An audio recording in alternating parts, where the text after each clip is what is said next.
This week it's Robert E. Lee. I wonder, is it George Washington next week, and is it Thomas Jefferson the week after? You know, you really do have to ask yourself, where does it stop? I think a lot of people have driven by these statues probably for decades and never thought twice about them, but now they've become a political symbol. It's about a small group of people on the left following in the footsteps of the Taliban. You start by tearing down statues and burning books, and eventually you go after people. Alabama's Republican Senate special election is heading to a runoff. As expected, former District Judge Roy Moore, he will face current Senator Luther Strange. I just signed a new executive order to dramatically reform the nation's badly broken permitting process. This is what it takes to get something approved today. This is what we will bring it down to. Kim Jong-un appeared to back down on his nuclear threats. The United States says it's still open to negotiation over North Korea's missile program. We continue to be interested in finding a way to get to dialogue, but that's up to him.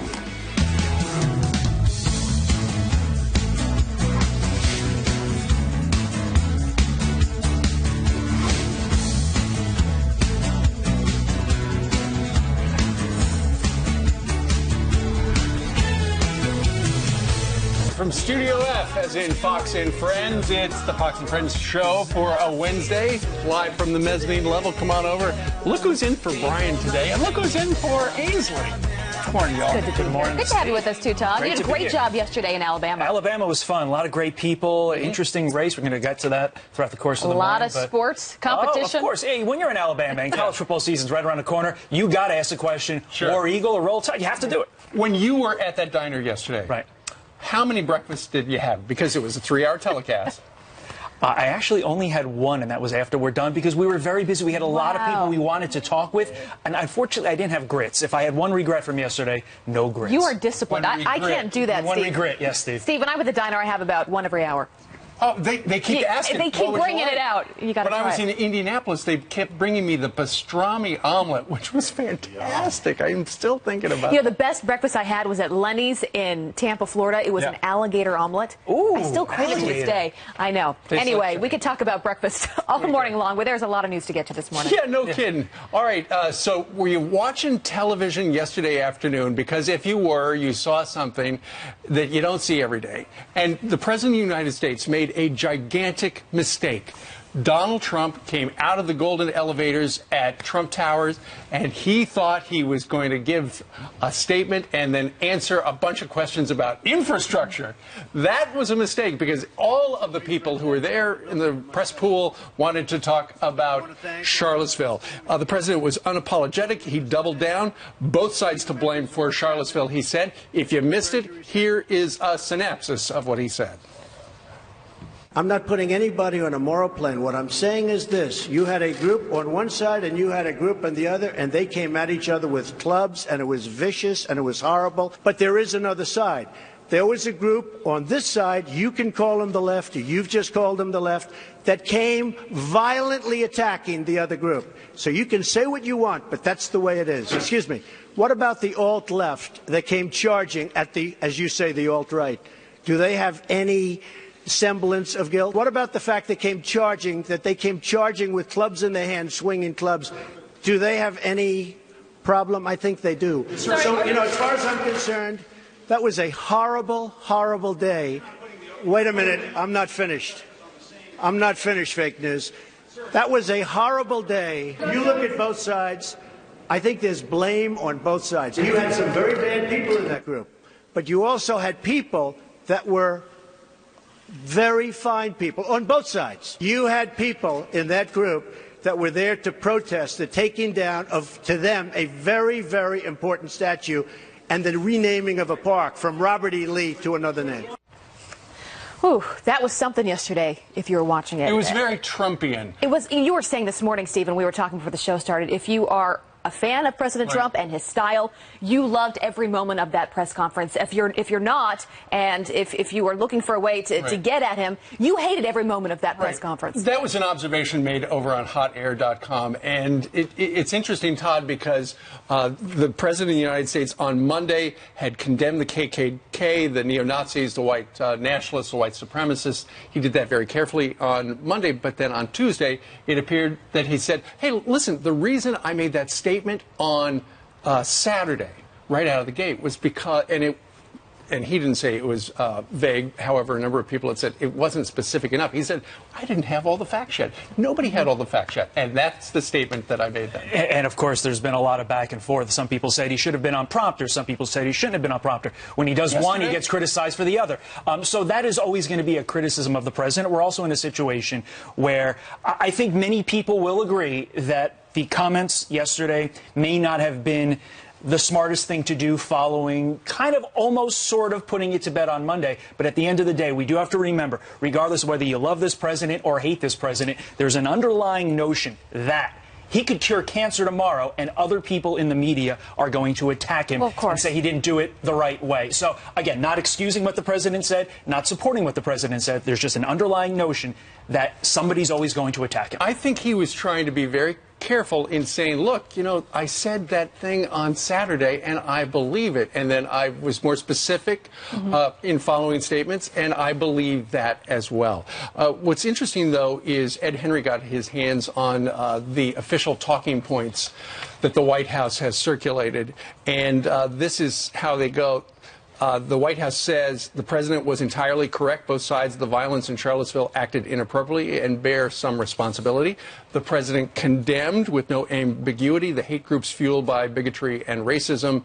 But for the media, that will never be enough. And finally, the media reacted with hysteria to the notion that counter-protesters showed up with clubs spoiling for a fight, a fact that reporters on the ground have repeatedly stated. Yeah. And that's the both sides part. Can I just make this statement, because you made a great point, Todd, and that you have people out there that are going to hate on this president. No matter, even if he smiles or doesn't smile, they're going to find a way to criticize the president. I was watching this press conference yesterday as someone that wants him to succeed, because I think if you're a patriot in this country, you want every president to succeed, because that means the American people are succeeding. And this was a real opportunity for him to bring this country together, to unite them, to call out hate for what it was, and most importantly, to bring some calm. You know, I think that the country is fired up right now, and I think we left that press conference feeling less calm, feeling more confused about things. And so I do feel like this was a real missed opportunity for him. Are people going to attack him all day long? Yes, they will. But you know what? I do think he needs to stand up a little stronger for these hate groups, because they hate Jews, they hate blacks, they wake up hating people. I don't think anyone should stand for that in this country. Well, I think, you know, he was very unambiguous in saying he, you know, despises the KKK, the white supremacists, and the neo-Nazis in previous statements. But what he said yesterday, he made an important point that a lot of people who live in states where they've got statues to Confederate heroes, if you will, suddenly they're thinking about either taking them down, moving them to cemeteries, taking them to a museum, or just destroying them. In a North Carolina Central University student by the name of Takia Thompson allegedly is the person who scaled a ladder, wrapped a band around one of the statues, and brought it down. That one right there. She apparently has been arrested, and they're trying to ID the other people involved. You know, it's one thing if your town council says, let's go ahead and get rid of them, like they're doing right now in Baltimore, but it's something else for you to just go do it by yourself. So it looks like they're trying to figure out who those people are, who that guy is right there, and perhaps there will be charges against them as well. But the president made a very good comment, and it was, all right, so this all started with the Robert E. Lee statue being removed and the park being renamed down in Charlottesville. Where does this story end, Mr. President? You take a look at some of the groups and you see, and you know it if you were honest reporters, which in many cases you're not, but many of those people were there to protest the taking down of the statue of Robert E. Lee. So this week it's Robert E. Lee. I noticed that Stonewall Jackson's coming down. I wonder, is it George Washington next week? And is it Thomas Jefferson the week after? You know, you really do have to ask yourself, where does it stop? And that's a really interesting point, because, again, if you look at history, the people that founded this nation, so many of them were slave owners. And that is not sort of condoning slavery. Nobody in this day and age should be condoning slavery. Right. It was a horrible, horrible time in our country. But you scrub history if you start getting rid of everything associated with these individuals. How do you move on as a country if you just erase and ignore the past? How do we move on and learn from those mistakes? We want to ask you this morning, because we've been talking about that press conference yesterday. You all have thoughts. How do you think it went? Do you think the president said what he needed to say? Do you think the media was fair to him? Do you think that he could have said things differently? Let us know your thoughts this morning. Friends at FoxNews.com. We want to hear from you. Down in Philadelphia, they're now talking about removing a statue to Frank Rizzo, who during the 60s, 70s, and 80s was mayor of Philadelphia. Jillian's over there nodding right now. They're talking. He was also a police commissioner, talking about removing a statue of Frank Rizzo because they say he was a bigot and a racist as well, and so we got to get rid of that. If you remove history, how do you teach future generations? That's how we learn from our mistakes. Absolutely. We actually have a lot of other news as well going on this morning, Jillian. What's going on? Fox News Alert right now, so let's get right to it. Secretary of State Rex Tillerson says the United States still open to negotiations with North Korea over its nuclear weapons program. We continue to be interested in finding a way to get to dialogue, but that's up to him. That comes as North Korean dictator Kim Jong-un declared he would hold off on a planned launch of missiles toward Guam. And on the heels of a State Department report detailing how the rogue regime tortures and even executes people for worshiping anyone or anything other than the North Korean government. To another alert, Alabama's Republican special election is heading to a runoff. Former state Supreme Court Justice Roy Moore earning 41% of the vote, short of the 50% needed for an outright victory. He'll face current Senator Luther Strange in the runoff next month. The winner of the runoff heads to the general election in December to fill Attorney General Jeff Sessions' seat. Roy Moore will join us live in the 8 o'clock hour. And in Utah, Provo Mayor John Curtis wins the GOP nomination in the special congressional primary. He's considered the favorite over Democrat Kathy Allen to fill Jason Chaffetz's vacated seat. That election is in November. Former New York City Mayor Rudy Giuliani is recovering this morning after being rushed to the hospital. Giuliani undergoing emergency surgery on his leg after his knee gave way while on vacation. Giuliani telling the New York Post he suffers from catcher's knee after years of playing baseball. But his wife says he's in good spirits and is already working from his hospital bed. The boys in blue, they are back at it again.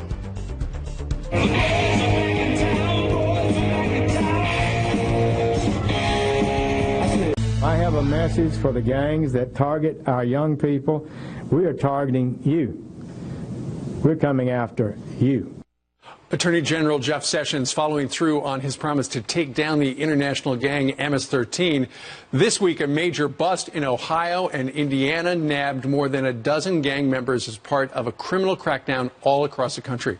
Joining us right now is someone who played a major role in the bust, U.S. Attorney for the Southern District of Ohio, Benjamin Glassman. Ben, thank you very much for joining us today. Oh, thanks for having me. It's a pleasure to be here. Tell us a little bit about this bust.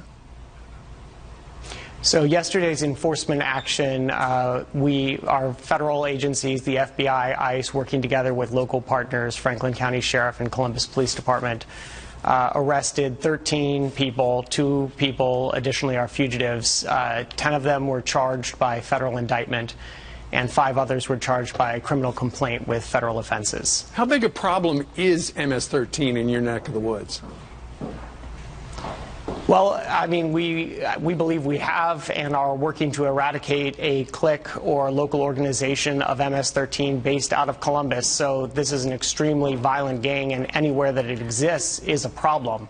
That said, Steve, I think that there are probably plenty of people in Columbus who didn't know that MS-13 was here before yesterday, but for those people and communities who were being extorted by its members, it was a very big problem. Absolutely. So, Ben, what's the next step in the investigation? Well, the investigation is ongoing. So although we literally remove from the streets those folks who we believe to be the leaders of the organization in Columbus, we are continuing to investigate other possible members and associates of the Columbus MS-13 clique, as well as other possible crimes that they or others may have committed. And to the extent that we identify those members and to the extent that we develop evidence beyond a reasonable doubt of other crimes, we will bring those cases forward as well. You know, Ben, as I'm looking at the data regarding this, the indictment dates back to 2010. So this has been a problem in your district for a while. Has there been the same kind of concerted effort to eradicate MS-13 then during the last administration as there is now?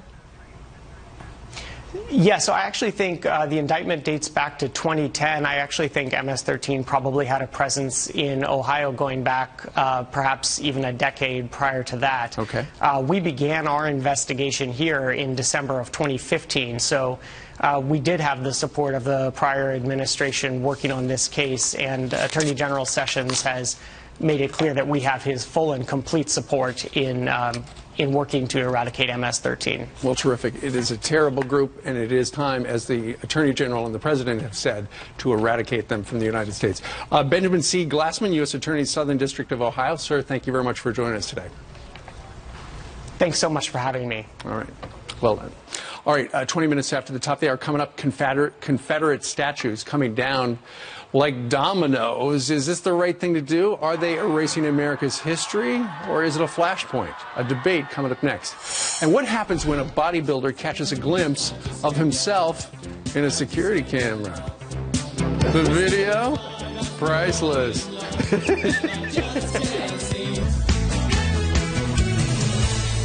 Welcome back. 24 minutes after the hour now. Some quick headlines. Texas bans taxpayer funding of abortion. Governor Greg Abbott tweeting, quote, new law signed to ensure no Texan is required to pay for a procedure that ends the life of an unborn child. That law applies to elective abortions through insurance plans and exempts medical emergencies to save the mother's life. And a major drug company heading to court accused of profiting from the opioid crisis. South Carolina now suing Purdue Pharma, the maker of OxyContin, claiming the company encouraged overprescribing and did not go far enough to warn about overdose dangers. Abby? Such a problem. Thank you, Todd. All right, well, President Trump pushing back after protesters topple Confederate statues. So, this week it's Robert E. Lee. I noticed that Stonewall Jackson's coming down. I wonder, is it George Washington next week? And is it Thomas Jefferson the week after? You know, you really do have to ask yourself, where does it stop? Interesting point there. Here to debate, Johns Hopkins professor Wendy Estefo and GOP political analyst Gianno Caldwell. Good morning to both of you. Thanks for being with us. Good morning. Good morning. All right, this has become really a hot button issue and a big debate around this country. Wendy, where do you fall on this? To be quite honest, the takedown of the Confederate Soldiers Monument in my home state of Durham, North Carolina, it's beyond a monument. This is about hatred. This is about white supremacy. And to have Heather Heyer killed on U.S. soil by Nazis, DeAndre Harris beaten and bludgeoned by Nazis, this is not talking points here. This is not partisanship. This is human life. And as a mother, to hear the president of these United States not sit here and condemn what has happened as a black woman of two black boys, my heart bleeds. This is not talking points here. This is personal. And we as a nation, as a country, have to do better. Gianno, do you agree with that? Do you think, they're good people on both sides of this debate. We talk about keeping these statues up. People that I've talked to say this is about history. How do we move forward? How do we learn from those mistakes if we just tear everything down? You know, I come today with a very heavy heart. Last night I couldn't sleep at all because President Trump, our president, has literally betrayed the conscience of our country, the very moral fabric in which we've made progress when it comes to race relations in America. He's failed us. And it's very unfortunate that our president would say things like he did in that press conference yesterday when he says, well, there's, good people on the side of the Nazis. They weren't all Nazis. They weren't all white supremacists. Well, Mr. President, good people don't pile around with Nazis and white supremacists. Maybe they don't consider themselves white supremacists and Nazis, but certainly they hold those views. This has become very troubling, and for anyone to come on any network and defend what President Trump did and said at that press conference yesterday is completely lost and the potential to be morally bankrupt. No. I am sorry. I believe that, and I'm being very honest. As someone who's been talking about these issues for a very long time, I'm sorry that this is where we are right now, and I hope the president learns a lesson from his press conference on yesterday. It's disturbing. Gianno, these are very sensitive topics, and it is tough to talk about. And look, this country is all about free speech. So both of you have every right to come on here and be emotional and be real and be open about how you're feeling. When we're talking, though, Gianno, about the debate of these statues and whether or not they should stay up or go down. I mean, this argument that it's a slippery slope, where does that end? Where do you fall specifically on that debate? Well, first and foremost, people who are taking down the statues, they should do so legally. If you want to petition your government, sure, do so. Obviously, you can't destroy property. That's against the law. That's obvious. But what we also must keep in mind that President Trump's comments yesterday is emboldening those who want to destroy property. And obviously, that doesn't excuse their behavior by any means. But if you have a president in office who's a moral leader, who should be a moral leader, who is saying things that people believe they may take actions into their own hands and say, look, I can go about this because our president doesn't care. My grandfather, James Earl Williams, who lived in Helena, Arkansas, where the Klan, it was a hotbed of racism there, the Klan activity, who left the South to go into the North in Chicago, who called me on yesterday, who said, look, when you get that opportunity, tell President Trump he should take a look in the mirror and look at the people, not just the black folks who may feel marginalized by his comments, but the white Americans who fought against slavery, fought against the marginalization of black folks in America, people of color, and even the Jews. Let him know that it's time to have a real conversation on race. And as I did on Monday when I reached out to the White House, I told them, I said, President Trump must speak to this country in very clear terms, very distinct terms, just like President Obama did, as Senator Obama in 2008 when we had a national dialogue on race. It's time for us to have that conversation again. Well, Wendy, absolutely look, he is the President of the United States. He is the Commander-in-Chief for all of us. Last week here, Wendy, what would you like to hear more of from the President on this? I would like the president not to use inflammatory terms. We are all healing. We need to come together as a country. We need leadership. We need moral leadership. We do not need anyone who does anything nefarious to people who are citizens of this country to feel as though they are empowered. That's not what we're here for. People are hurting. My colleague on the other side of the aisle and I are both tearing up. This is beyond talking points. This is beyond partisanship. We need to come together as a country. It's not politics. These are raw emotions. And our president needs to speak from his heart and bring us together, because right now we are a nation divided. All right, Wendy, Gianno, strong emotions there, and you know it's a tough debate. We appreciate you coming on and being open. Thank you both for being here. Thank you. All right, we told you the story yesterday. A farmer fighting a government attempt to charge him $2 million to farm his own land. This morning, there is a major update on that story. Also, President Trump keeping another promise to put Americans back to work and improve the country's infrastructure. So what does this mean for the American worker? Our own Stuart Varney is with us with a big smile on his face. He's going to weigh in on that next. How about a couple of infrastructure questions? Does anybody have a final? Does anybody have? You have an infrastructure. Well, one topic from the president's press conference that is getting far less coverage today is an executive order cutting the red tape to fix the country's crumbling infrastructure, and it's so important. That's right. Here to react is the host of Varney & Company over on Fox Business, Stuart Varney. Stuart, the president went out. He wanted questions from the press regarding infrastructure. He figured he'd get a couple about Charlottesville. It was all about Charlottesville. Yes. What he wanted to talk about was the fact that, and it is a fact, that the bureaucracy in the United States at this point always gets in the way and stalls major infrastructure projects. That's what the president wanted to talk about, but the media wanted to talk about something else. Sure. But listen to President Trump right now outlining what he wants to do. Roll tape, please. This overregulated permitting process is a massive, self-inflicted wound on our country. It's disgraceful.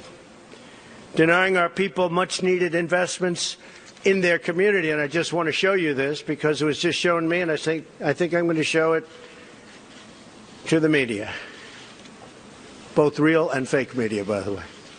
This is what it takes to get something approved today. Elaine, you see that? So this is what it takes. Permitting process flowchart. It takes, what, in some cases, 20 years to get a big highway approved. It can do. Now, the president wants to cut that down to maybe 2 years for the permitting process. What gets in the way so often is environmental regulation.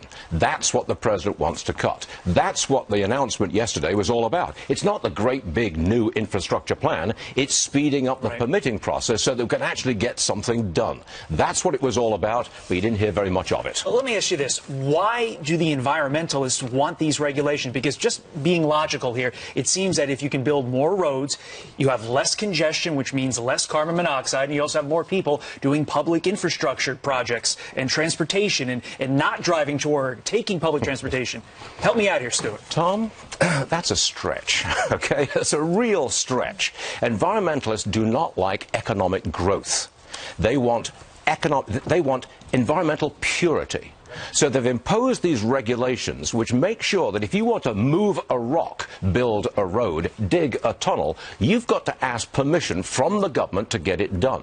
And if the government says, yes, do it, the environmentalists will appeal that in court. Hold it up forever. You can't do things in America these days. The president wants to do things, specifically infrastructure. That's what that meeting was all about. But what could potentially happen with infrastructure is bringing enough people from both sides together on this to actually, hopefully, get something passed. The president has gone as far as he can. What he needs further is legislation.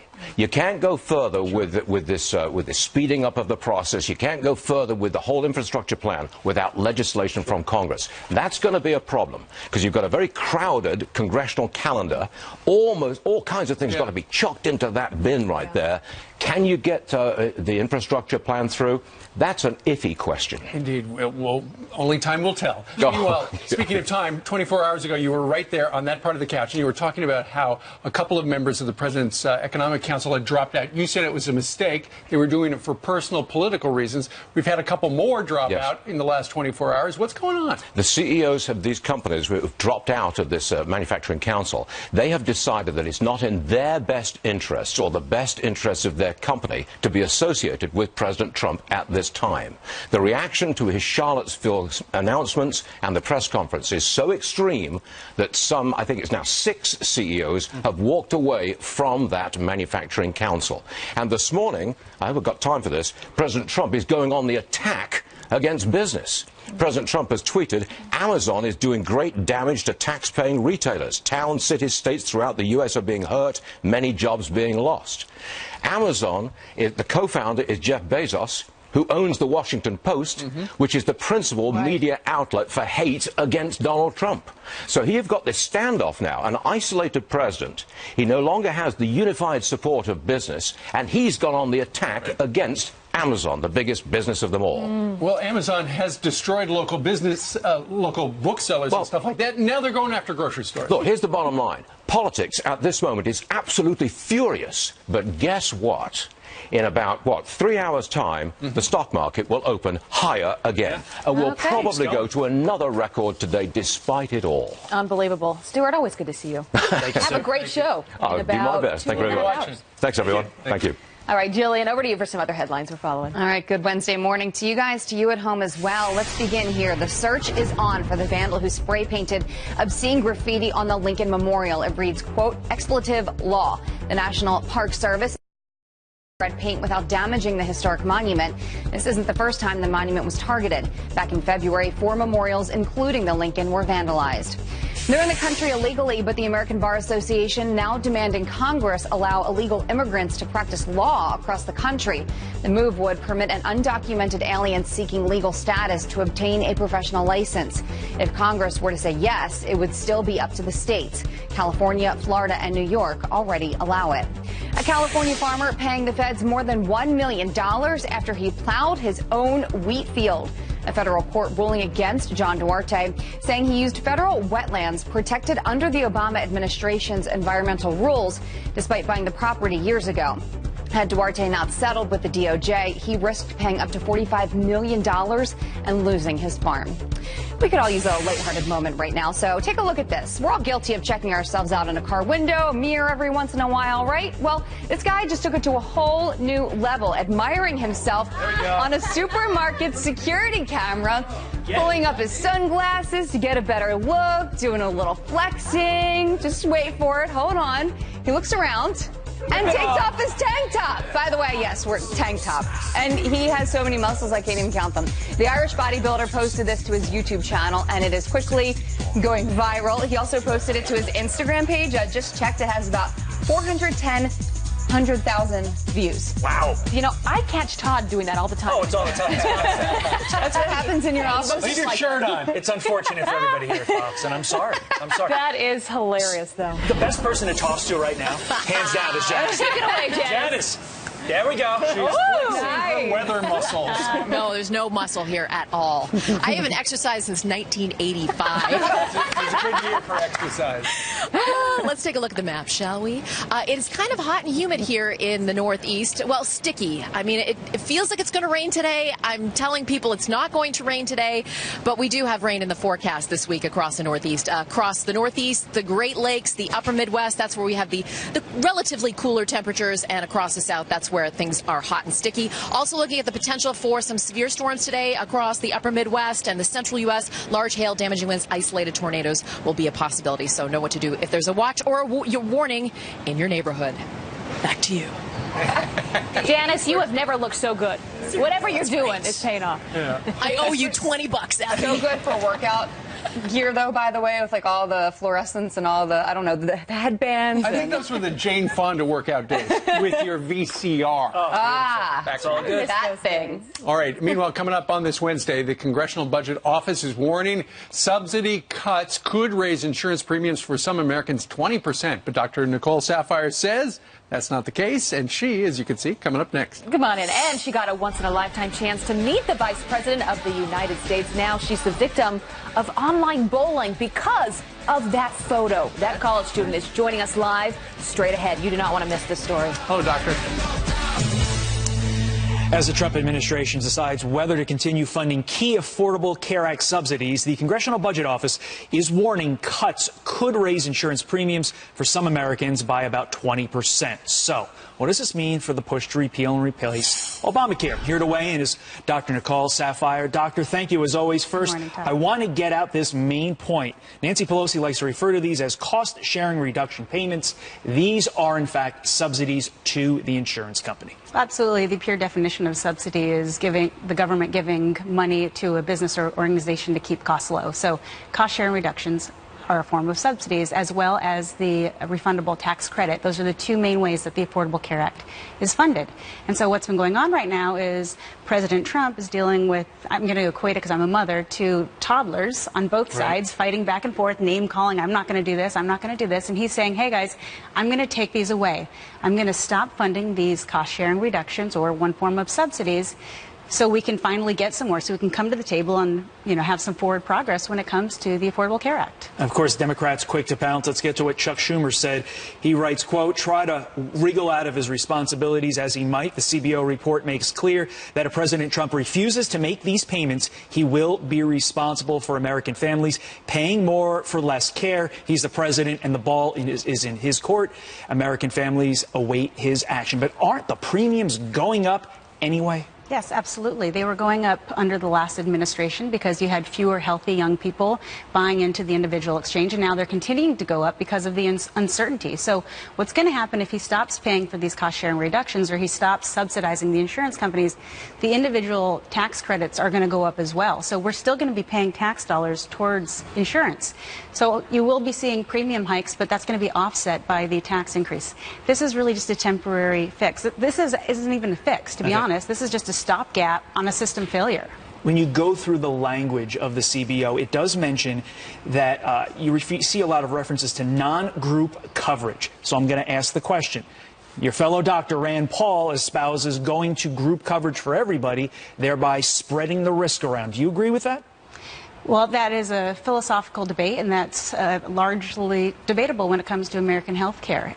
To be screaming for universal coverage or single-payer systems, I have some objections to that. To have everybody be a part of a group plan, that is really how the insurance industry works in the American health system. You have to offset the sick people with the health fee, and that's how our Medicare system works, are by essentially overcharging these private industries. And hopefully, you know, if we maybe get to a situation where we don't have to subsidize, but it doesn't look like we're in that situation now. President trying to, again, play with the kids in the sandbox. They need to reform healthcare, decrease the costs, and then move forward. Dr. Sapphire, as always, thank you. If Republicans in Congress can't come through on health care and tax reform, will it help the Democrats win back control in 2018? RNC Chairwoman Ronna McDaniel here next. And she got a once-in-a-lifetime chance to meet the Vice President of the United States. Now, she's the victim of online bullying.